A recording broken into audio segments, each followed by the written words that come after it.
Hello hello, j'espère que vous allez bien. On se retrouve aujourd'hui pour mon bilan de lecture du mois de janvier et j'ai lu pas mal de livres. J'ai deux énormes sachets de livres là, mes petits trucs comme ça, je sais jamais comment ça s'appelle, que j'ai eu dans mes box Illumicrate Fairywood qui sont très pratiques. Mais du coup, j'ai beaucoup trop de livres à vous présenter aujourd'hui et j'ai aussi deux BD. Je vais essayer d'être un petit peu organisée et de penser à vous présenter pour une fois les statistiques du mois, enfin mes statistiques du mois, puisque dans mon petit reading journal, à chaque fois, j'ai mes statistiques de lecture quand je pense à les compléter. Et cette fois-ci, j'y ai pensé, donc du coup, je peux vous dire le nombre de livres que j'ai lus et le nombre de pages aussi. Alors, en janvier, j'ai lu 14 livres et 5073 pages, ce qui est vraiment pas mal, plus que... Parce que j'aime bien aussi regarder le ratio entre le nombre de livres que je lis et le nombre de pages que je lis, parce que parfois je peux lire moins de livres, mais s'ils sont plus gros, lire plus de pages, donc c'est intéressant. Mais là, j'ai lu des grosses pavasses. J'ai lu 12 livres au format physique et 2 livres en audiobook. Et j'ai lu 4 livres de fantasy, 1 livre d'horreur, une fiction, 5 fantastiques, 2 dystopies et 1 contemporain. Voilà, donc pas mal varié ce mois-ci, très contente et beaucoup de 5 étoiles, donc j'ai hâte de vous présenter tout ça. On va commencer par les éditions spéciales, donc les livres qui viennent de Box Livresque, comme ça sera fait. J'en ai 3 à vous présenter, les 3 sont les Fairyloot, il me semble, je n'ai pas lu les livres Illumicrate encore que j'ai reçus récemment. En premier, j'ai lu Poster Girl de Veronica Roth, qui est donc une dystopie celui-ci. On y suit en fait une société, une jeune femme qui a grandi dans un régime plutôt totalitaire et qui a en fait été l'effigie de ce régime. Elle faisait partie des poster girls, donc les jeunes filles qui étaient représentées sur les posters pour la propagande notamment. Mais il y a 10 ans, le régime est tombé et a été remplacé par un autre mode de fonctionnement. Et tous les gens qui ont soutenu ce régime il y a 10 ans sont maintenant enfermés dans l'Aperture, qui est une sorte de prison. Mais en fait, ils vivent de manière libre, juste ils sont en autarcie. C'est-à-dire qu'ils vivent que entre gens qui ont soutenu le régime. Il n'y a pas de police, il n'y a rien. Ils vivent tout seuls, mais ils n'ont pas le droit de sortir et de vivre dans la société actuelle.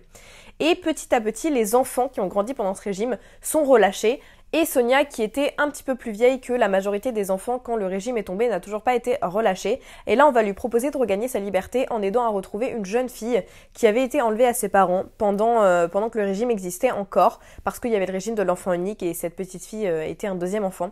Et donc on dit à Sonia, si tu aides à la retrouver, eh bien tu gagneras ta liberté. Donc Sonia va accepter et beaucoup de choses vont en découler. J'ai un avis mitigé sur ce livre parce que je lui ai mis 3 étoiles dans le sens où j'ai beaucoup aimé les questionnements qu'il amène, c'est-à-dire qu'on a tout le questionnement sur le conditionnement par exemple qu'on peut avoir avec un système de récompense comme l'expérience du chien de Pavlov par exemple, où là dans cette société, tout le monde a un appareil dans son œil qui permet de voir ce qu'ils font et ils sont en permanence analyser, en fait leurs gestes, leurs faits et gestes sont analysés par une intelligence artificielle qui vient les récompenser ou leur donner des malus en fonction de ce qu'ils font. C'est-à-dire que si tu achètes des objets de première nécessité, tu gagnes de l'argent. Si tu achètes des objets qui ne sont pas de première nécessité, donc plus pour ton plaisir, tu perds de l'argent. Si tu fais une bonne action, tu gagnes de l'argent. Si tu dénonces quelqu'un qui fait une mauvaise action, tu gagnes de l'argent. Si tu fais une mauvaise action, tu en perds. Donc tout ce système de on te conditionne avec des récompenses en te disant et en t'imposant ce qui est une bonne action. Et donc comment est-ce que ça conditionne surtout les jeunes esprits en fait à construire qu'est-ce qui pour eux est le bien et le mal. Et donc il y a aussi tout cet aspect très intéressant de voir comment est-ce qu'une fois adulte, c'est très dur de remettre tout ce qu'on nous a appris en fait depuis notre plus jeune âge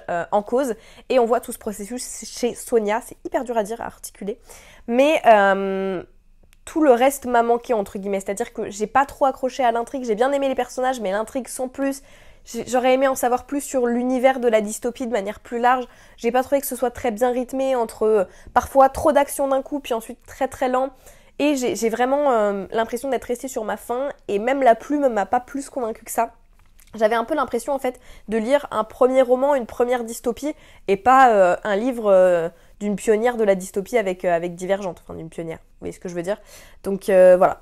Un peu déçu, un 3, et en même temps pour la manière dont il m'a fait réfléchir, je suis obligée de reconnaître que c'est un livre qui pousse à la réflexion. Ensuite, je vais enchaîner avec 2 coups de cœur du mois. Le premier, c'est Emily Wilde's Encyclopedia of Fairies de Heather Fawcett. Celui-ci, vraiment, c'est une petite pépite très cosy, très mignonne, vraiment avec une atmosphère hyper douce et très drôle, puisqu'on y suit le personnage de Emily Wilde qui est doctorante et qui s'est donné pour objectif de rédiger la première encyclopédie sur le lore, en gros la mythologie des fairies en fait.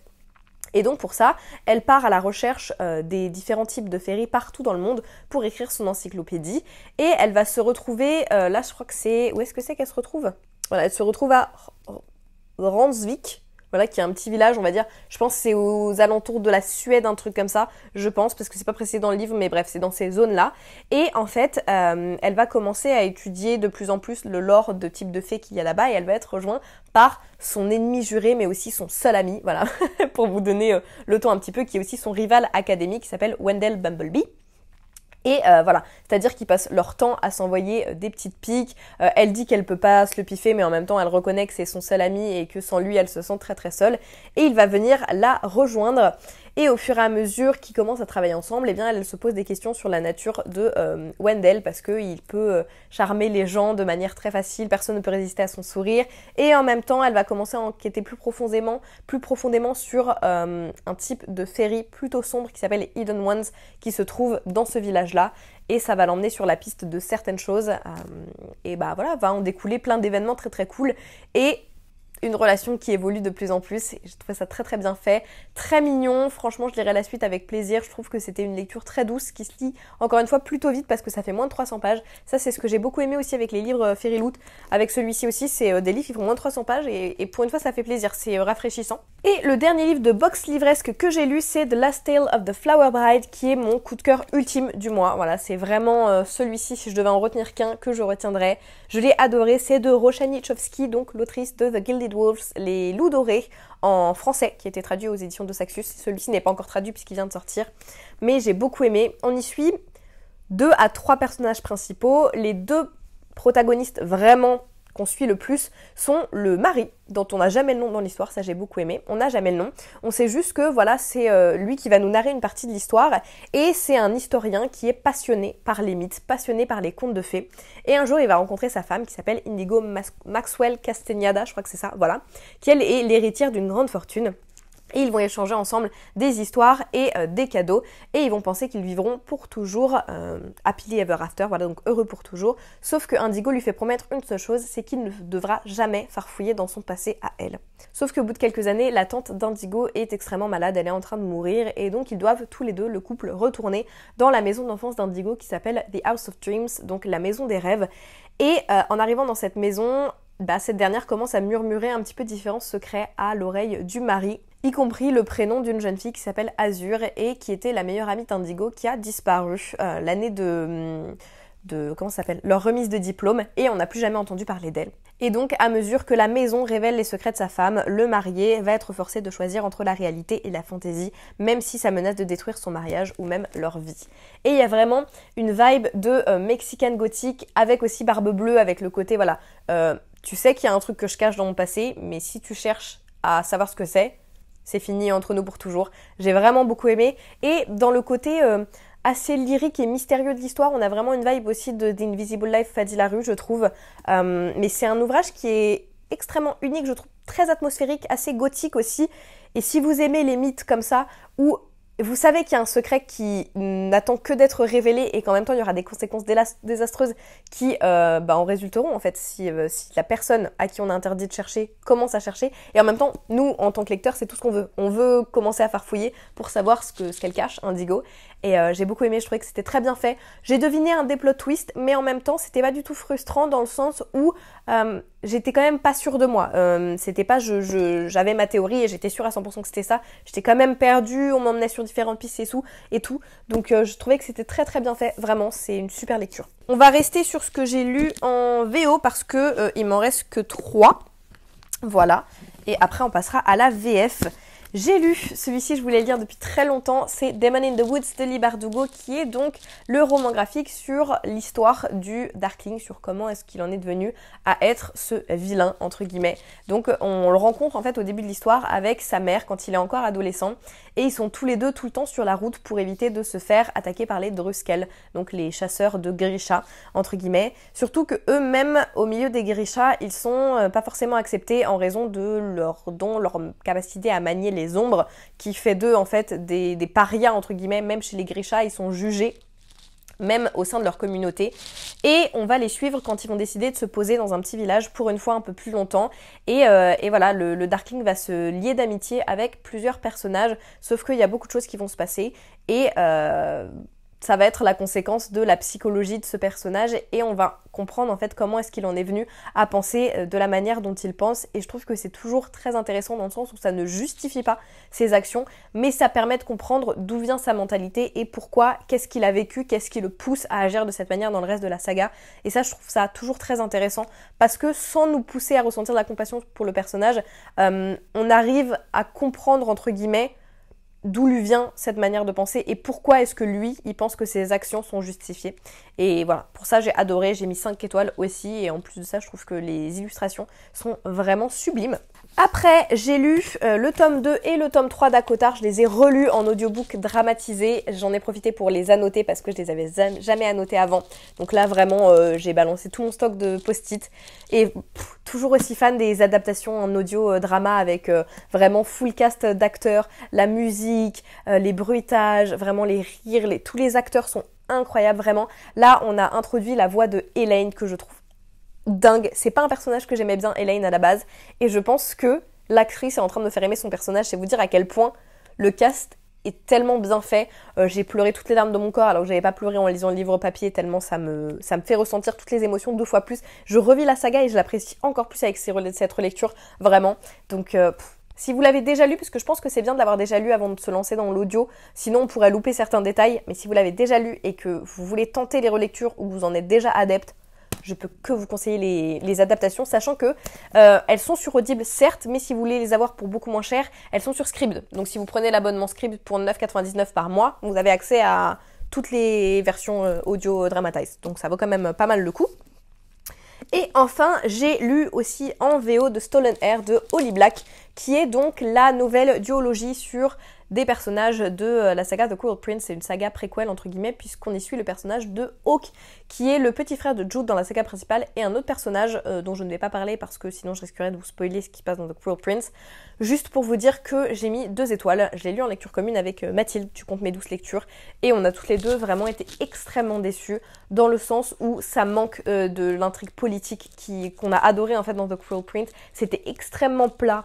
Aucune alchimie entre les deux personnages. En plus, le mec a des jambes de bouc. Je suis désolée, ça c'est très personnel, mais moi j'ai du mal à m'imaginer un love interest quand il a des jambes de bouc. Et voilà, très plat, aucune alchimie, manque d'intrigue politique, très peu d'action, et en même temps ça va trop vite, c'est-à-dire que on arrive à la fin du livre et on n'a même pas l'impression qu'on a appris à connaître les personnages ou qu'ils ont vraiment appris à se connaître. J'ai l'impression qu'il y a eu 0 évolution psychologique d'un des personnages dans le livre, vraiment. On arrive à la fin et j'étais là, mais quoi ? Mais tout ça pour ça, vraiment la fin m'a extrêmement déçue, j'étais énervée parce que je me suis dit, en fait, toute l'évolution qu'elle a voulu amener dans le livre, ça ne servait à rien, enfin vraiment je n'ai pas compris et je suis trop déçue parce que je suis déçue d'être déçue en fait, je voulais aimer et vraiment je suis extrêmement déçue de ce livre-ci, donc après je vous déconseille pas de le lire parce que si ça se trouve vous allez aimer, il y a beaucoup d'avis positifs, mais je pense honnêtement, j'ai l'impression qu'il y a beaucoup d'avis positifs quand je les lis qui disent « Oui, c'était pas le livre du siècle, mais en fait, niveau nostalgie, je mets une bonne note. » Bah oui, mais non, si c'est pas bien, c'est tout. Bref, vous l'aurez compris, je suis extrêmement déçue par ce livre-ci. Et on va passer du coup à la VF. J'ai lu beaucoup de livres en français ce mois-ci, je suis très contente parce que d'habitude je lis énormément de VO et là j'ai lu quasiment autant de VO que de VF et je suis très contente. J'ai envie de lire plus de VF aussi parce que j'ai des partenariats avec les maisons d'édition et c'est vrai que souvent je demande des services presse et je les laisse moisir dans ma pile à lire et c'est pas trop comme ça que ça se passe, hein. S'ils m'envoient des livres gratuitement c'est aussi pour que je les lise et que je vous donne mon avis, donc je vais essayer d'en lire beaucoup plus cette année pour pouvoir vous en parler aussi au moment où ils sortent. Donc du coup, j'ai lu La fille du docteur Moreau de Brajlon, qui d'ailleurs me l'a gentiment envoyé alors que je suis plus partenaire Brajlon, je suis partenaire du YA Club maintenant, donc de Big Bang, mais ils ont quand même accepté de me l'envoyer. Et celui-ci, ça a été une bonne lecture, mais sans plus, dans le sens où j'ai préféré Mexican Gothic. Je trouve que celui-ci apporte aussi des réflexions très intéressantes, et j'ai bien aimé ma lecture, voilà, je regrette pas de l'avoir lu, mais j'ai été quand même un petit peu déçue, j'ai trouvé que ça manquait de drama, ça c'était un peu trop... Encore une fois, un peu trop plat, il se passait des choses, j'ai beaucoup aimé les personnages, vraiment, j'ai beaucoup aimé les relations entre les personnages et les questionnements, mais j'aurais aimé qu'il y ait plus d'action, plus de choses qui se passent, que voilà, ça soit beaucoup plus rythmé, mais je recommande quand même parce que je trouve que l'histoire est intéressante, son propos est intéressant aussi sur la différence et sur quand les hommes se prennent pour Dieu, entre guillemets, parce que là c'est clairement ça, en fait on y suit Carlotta Moreau, qui est donc la fille d'un chercheur fou et génial, qui grandit dans une propriété vraiment isolée, un peu dans la forêt, loin des conflits de la péninsule principale de Yucatan. Et ses seuls amis sont Montgomery Lawton, qui est le chef d'équipe, qui est très mélancolique, qui a un passé plutôt tragique et qui boit énormément. Et lui, il vient aider le docteur Moreau dans ses expériences et les hybrides, puisque tout le principe, c'est qu'en fait, ce docteur-là, il crée des monstres qui sont mi-humains, mi-oiseaux, qui sont destinés à obéir aveuglément à leur créateur et à rester dans l'ombre. Et ensuite, on nous dit leur monde routinier et rassurant est ébranlé par l'arrivée soudaine d'Eduardo Lizalde, le charmant et insouciant fils du mécène du docteur Moreau, qui déclenchera sans le vouloir une dangereuse réaction en chaîne, car Moreau a des secrets, Carlotta des interrogations, et dans la chaleur accablante de la jungle, les passions pourraient bien s'embraser. Et ce que j'ai beaucoup aimé, c'est tout le côté aussi où le docteur Moreau est quelqu'un de très religieux, et pour autant, ça ne l'empêche pas de lui jouer à Dieu, entre guillemets, dans le sens où il est persuadé qu'il sert Dieu en essayant d'améliorer les hommes et les créatures. Et donc toute cette réflexion-là, j'ai trouvé ça très intéressant, mais je suis quand même restée un petit peu sur ma faim, je vous l'avoue. Un autre livre où vraiment, je suis déçue, mais en même temps, j'avais déjà pas aimé les autres livres de cette autrice-là, et c'est De Lune et de Sang de Erin Beatty. En fait, je trouve que dans ce livre-ci, la romance était bien, j'ai bien aimé, le world building était bien, même si bon, ça aurait pu être plus développé, mais alors, le côté thriller... Mais j'ai trouvé, ça partait dans tous les sens. Oh, mais vraiment, à la fin, j'étais là, mais ça ne sert à rien. Elle a fait 18 cercles sur elle-même, l'autrice, pour essayer de nous embrouiller, sauf qu'au final, ça n'a juste pas de sens, en fait. Et c'est vraiment le côté, je veux faire un thriller, mais... C'est méchant, je dis ça, j'écris pas de livre, hein, mais je suis là aussi pour vous donner mon avis objectif. Je lis beaucoup de thrillers, et là, c'est vraiment... Je tourne en rond 10 fois sur moi-même parce que je sais pas vraiment qui foutre comme méchant, et donc au final, je vous emmène n'importe où sans que ça ait de sens, et à la fin, forcément, tu es déçu, en fait. Et du coup, page 300, j'étais là, j'en peux plus, je veux juste savoir qui c'est, parce que là, on tourne en rond, et le livre fait 600 pages. Donc ouais, très déçu par le côté thriller, mais pour vous parler un petit peu de l'intrigue, on y suit Catherine, qui est une orpheline, qui travaille pour le comment il s'appelle, voilà, le maître architecte Thomas. En fait, lui, il est chargé de la construction du Sanctum, qui est le monument dédié au soleil, parce que dans leur communauté, ils vénèrent le soleil, et Catherine, elle est très agile, donc elle travaille pour lui, pour escalader ce Sanctum la nuit et vérifier qu'il n'y a pas de problème dans la construction. Sauf qu'un jour, elle va être témoin enfin plutôt une nuit d'ailleurs, elle va être témoin d'un meurtre, et elle va aussi se rendre compte que petit à petit, les pouvoirs de la lune, enfin plutôt les capacités de la lune commencent à lui conférer des pouvoirs à elle. Voilà, elle a de plus en plus de capacités, et en même temps, elle va commencer à travailler avec Simon, qui est chargé de l'enquête sur l'un des meurtres auxquels elle a assisté, et ils vont commencer à travailler ensemble sur ces meurtres-là. Et j'ai beaucoup aimé donc toute la partie, en fait, les interactions avec Simon. J'ai beaucoup aimé aussi les autres personnages qu'on a pu rencontrer, même si encore une fois, certains trucs, ça te laisse penser des choses, et au final, c'était pas du tout ça, et j'étais un peu déçue. J'ai beaucoup aimé aussi le système de magie. Mais voilà, pour le thriller m'a fait baisser ma note, et c'est pour ça que j'ai mis 2 sur 5 malheureusement. Enfin non, 2,5 sur 5, voilà. J'hésitais entre 2,5 et 3, mais quand j'y repense, je me dis que... Quand je repense à ces 600 pages que j'ai lues, je les ai lues vite, mais en même temps, je suis frustrée en fait à la fin. Donc voilà, malheureusement 2,5 sur 5. On enchaîne avec une autre déception. En fait, j'ai eu beaucoup de 5 étoiles ce mois-ci, mais j'ai aussi eu beaucoup de déceptions. Et... ça arrive, hein, malheureusement, je lis de plus en plus de livres, donc c'est normal que de temps en temps j'ai des déceptions. Et j'ai lu donc Sillage de Joanne Richoux. Encore une fois, c'est un livre où je vous donne mon avis, mais je dis pas que c'est un mauvais livre du tout. Moi j'ai mis 2 sur 5, encore une fois. Mais j'ai vu passer des avis excellents dessus, vraiment. Il y a beaucoup de gens qui ont adoré, voire une grande majorité des avis que j'ai vus sont positifs. Malheureusement, ça l'a pas fait pour moi. Encore une fois, très déçue de la fin, parce que c'est un livre qui me fait penser à un autre livre que je ne citerai pas, justement pour éviter de vous spoiler, mais je trouve que dans l'intrigue, c'est un peu la même chose. Voilà. Je n'irai pas jusqu'à dire que c'est du plagiat, parce que pas du tout, la manière de faire et de penser n'est pas la même, mais franchement, il y a une très grosse vibe, et du coup, si on a lu celui-ci, on commence très vite à voir où est-ce qu'on va en fait avec celui-là aussi.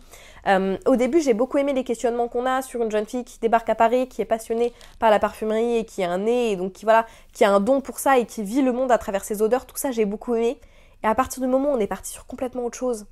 Moi, j'ai aimé le côté où on la découvre, voilà, et on découvre son premier chagrin d'amour, et ensuite on part dans un truc. Et alors peut-être que pour des gens ça l'a fait, mais alors pour moi non. Et en plus de ça, la plume est très particulière, très incisive, très hachée, entre guillemets, très hachée. Donc moi ça l'a pas fait. Mais encore une fois c'est très personnel. Mais pour le coup, je me suis forcée à terminer parce qu'il était très court. Mais déjà rien qu'avec la plume, je savais que ça marcherait pas. Donc si jamais vous êtes tenté, n'hésitez pas à aller feuilleter les premières pages gratuitement sur Google Books pour voir si déjà la plume match ou pas pour vous. Et on va passer au dernier roman et ensuite on terminera avec les romans graphiques et les BD en français. J'ai lu La Maison des Feuilles de Mark Z. Danielewski, publié aux éditions Monsieur Toussaint Louverture. Et alors celui-ci, c'est vraiment un livre au format extrêmement particulier comme vous le voyez. Il y a même des passages où il faut le prendre, en fait le tourner, bah voilà comme vous voyez là juste avant. Faut le tourner dans tous les sens, faut le lire comme ça, faut lire comme ceci. Bref, c'est un livre qui, rien que pour l'expérience de lecture, vaut le détour, entre guillemets, rien que pour la manière dont il vous impactera et dont vous aurez à vivre le livre d'une manière complètement nouvelle et unique, je peux que vous le recommander. Par contre, c'est pas une expérience qui plaira à tout le monde, c'est pas une histoire qui plaira à tout le monde, parce que même moi, il y a des fois où j'étais un peu perturbée, j'en ressors vraiment conquise, honnêtement. C'est pas un coup de cœur, mais c'est un des livres les plus uniques que j'ai pu lire et rien que pour ça, il restera marquante dans mon expérience de lecture dans ma vie, entre guillemets. Et l'histoire aussi m'a plu, puisque on y suit une famille, en fait, un homme, sa femme et leurs 2 enfants. Un homme qui était photographe dans grand reporter, entre guillemets, il prenait des photos dans les événements tragiques, il partait à la guerre, il est parti au Vietnam, par exemple. Ils en parlent beaucoup là-dedans, il a photographié des scènes pas faciles à vivre du tout. Et donc, du jour au lendemain, ils se rendent compte dans leur maison qu'il y a une pièce qui est apparue. Et cette pièce-là, quand on prend les mesures à l'extérieur de la maison, physiquement, c'est pas possible qu'elle soit là. Elle est trop grande par rapport aux limitations de la maison. C'est-à-dire que l'intérieur de la maison est plus grand que l'extérieur de la maison, en fait. Et ils vont partir en expédition dans la maison. Et nous, on suit ça. Et en parallèle de ces expéditions qu'on suit et qui se passent en plus de plus en plus mal, on y suit notre autre personnage qui, en fait, lit aussi ce qu'on est en train de lire et met des notes de bas de page tout au long, à chaque fois. Il met des commentaires sur ce qu'il est en train de lire et aussi sur sa vie parce qu'il nous dit dès le début que quand il a commencé à lire ce livre-là, ça l'a rendu fou. Voilà, et il nous dit si vous lisez ça, ça peut être dans 2 jours, dans 3 jours, dans 1 an, dans 10 ans, vous allez devenir fou. Déjà tu lis le truc, tu dis ok, je sais que c'est de la fiction mais quand même, ça me stresse un peu. Et en fait, on le suit, qui commente toute cette histoire avec des notes de bas de page et aussi qui met des entrées random au milieu de la lecture. T'es en train de lire un passage super prenant dans la maison où ils sont en pleine expédition et bim, t'as l'autre narrateur qui te raconte un moment complètement subjectif qui vient de lui arriver, complètement à l'ouest, qui n'a rien à voir. Et du coup, ça coupe un peu la lecture et en même temps, c'est hyper bizarre à lire et unique. Et j'ai tellement de mal à décrire ce livre, c'est horrible parce que déjà je serais incapable de dire à qui le recommander. Juste, c'était extrêmement frustrant et en même temps, c'est ce qui continuait de me happer de plus en plus dans la lecture, le fait d'être entrecoupé tout le temps et de suivre cet homme qui est en train de devenir fou, qui lit la même histoire que nous. Enfin bref, c'est... Et on conclut avec les BD et romans graphiques. En premier, je suis en train de me dire, est-ce qu'ils viennent tous de chez Dupuis ? Non, c'est ça. Alors, de la part de Dupuis, j'en ai reçu 2. J'ai reçu Yezidi de Ducoudray et Mini Ludwin, je ne sais pas comment ça se dit. Et ça a été une BD, mais alors extrêmement touchante, vraiment. Puisque, en fait, ça vient toucher le sujet du génocide yézidi, puisqu'on est su une jeune fille qui vit au nord de l'Irak, qui s'appelle Zéré, et qui vit une adolescence tranquille au cœur de son petit village yézidi, dans un respect mutuel avec les communautés musulmanes qui l'entourent. Jusqu'au jour où Daesh enlève la jeune fille afin de la vendre comme esclave. Zéré n'aura dès lors plus qu'un seul objectif, fuir, afin de pouvoir crier à nouveau son identité, yézidi. Et c'est le genre de livre, même si ils expliquent bien que pour le coup le personnage de Zéré, c'est pas une jeune fille qui a vraiment existé, mais c'est basé sur une histoire vraie, c'est basé sur des faits qui continuent de se passer aujourd'hui. Et donc forcément, quand on lit et que ça fait écho à ce qui arrive à des jeunes femmes partout dans le monde, bah voilà, on peut pas s'empêcher de le prendre à cœur et c'est triste, vraiment, c'est horrible à lire, mais en même temps c'est nécessaire et c'est touchant et c'est des messages qu'il faut véhiculer et des livres qu'il faut faire lire même à la jeunesse parce que c'est extrêmement bien fait et c'est nécessaire. Donc je peux que vous le recommander, c'était une lecture sublime, vraiment. Et toujours de la part des éditions Dupuis, j'ai reçu In Memoriam de Jet et Salvia. Ça, c'est en tout autre genre puisque c'est une dystopie qui se passe à Paris où du jour au lendemain, il y a une explosion qui survient, qui est d'une origine inconnue et qui va brutalement mettre fin à l'ère de la magie et des artefacts. Et des années après, une jeune flic et un ancien sorcier que tout oppose s'allient pour retrouver une petite fille égarée dans les rues dévastées de Paris. Une petite fille qui est poursuivie par 2 assassins dont les pouvoirs semblent avoir été épargnés par la catastrophe. Une petite fille qui pourrait bien détenir les réponses à toutes leurs questions. Et c'est la première fois que je lis une BD aussi vite parce que j'ai trouvé que, comment dire, d'habitude, j'ai l'impression que dans certaines BD, il y a beaucoup de dialogues parfois qui sont là pour faire durer un petit peu plus le récit. Là, tout s'enchaîne très vite, on va direct droit au but et en même temps l'histoire est pas du tout trop rapide, je trouve. Je sais pas trop comment décrire, mais vraiment j'ai adoré. On est direct dans le vif du sujet, à fond dans l'action. Tout s'enchaîne vite, mais tout s'enchaîne bien. Et j'ai adoré. Si vous aimez la dystopie et la fantasy, enfin du coup le fantastique plutôt, vous allez adorer celle-là. Et j'ai juste trop hâte d'avoir la suite parce que ça se finit sur un cliffhanger et ensuite faut attendre le reste quoi. Et c'est long, moi j'aime pas, je suis trop curieuse, j'aime pas attendre. En parlant d'attente, pareil, j'ai aussi lu un tome 2, j'ai lu le tome 2 de la nouvelle saga des légendaires, donc Résistance, de Sobral et Jenny, qui s'appelle Ex Machina, et ça va être horrible d'attendre la suite. Voilà, franchement, faut que je me dépêche, j'ai plus de batterie. Qu'est-ce que je voulais dire? Si jamais ça coupe, j'aurai pas d'outro, c'est pas grave, c'est le dernier livre. J'ai adoré, c'est donc sur les enfants des légendaires. Si vous lisiez les légendaires quand vous étiez petit ou petite au CDI, au collège, c'était toute ma vie, vraiment. Et là, je suis tellement nostalgique de lire la suite avec leurs enfants, c'est juste une pépite. Et je crois que j'aime encore plus que la saga des légendaires à la base. Je fais que dévorer les tomes. En plus, j'avais oublié que c'était pas cher, à chaque fois il me coûte genre 11 €. Et bon, alors après, c'est 11 € que je lis en 1 heure, mais j'adore. Et j'ai trop hâte d'avoir le tome 3 parce que tellement nostalgique et en même temps, j'apprécie encore plus que si je les avais lus au CDI, j'ai l'impression. Donc, trop contente. Et voilà, j'essaie de conclure rapidement avant que mon appareil photo s'éteigne, mais j'espère que ce bilan de lecture vous aura plu. N'hésitez pas à me dire en commentaire quelle a été votre meilleure et votre pire lecture du mois. Et puis sur ce, moi je vous fais des gros bisous et je vous dis à très bientôt. Ciao ciao.